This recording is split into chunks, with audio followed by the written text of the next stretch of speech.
ধানের শীষের বিজয় লক্ষ্যে ৫ নম্বর পুটখালী ইউনিয়ন বিএনপির প্রচারণা। বিস্তারিত নূর মোহাম্মদের ক্যামেরায়।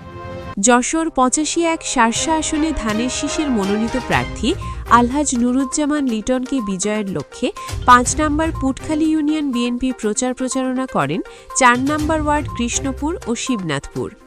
এ সময় উপস্থিত ছিলেন ৫ নম্বর পুটখালী ইউনিয়ন বিএনপির সভাপতি জনাব মফিজুর রহমান, সাধারণ সম্পাদক আব্দুল কাদের খান, আলাউদ্দিন, সিয়াদ আলী, নাদির হোসেন, সাইফুল হোসেন তৃপ্তি, হজরত আলী, তৌহিদুল ইসলাম, মমিনুর, সাইদুল ইসলাম, স্বেচ্ছাসেবক দলের আহ্বায়ক মিকাইল ইসলাম সহ আরও অনেকে।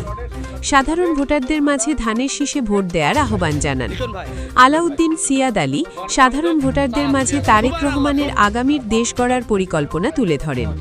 ফ্যামিলি কার্ড, কৃষি কার্ড, শিক্ষা, নারীদের অধিকার প্রতিষ্ঠা সম্পর্কে ভোটারদের অবগত করেন। ক্যামেরায় নূর মোহাম্মদ।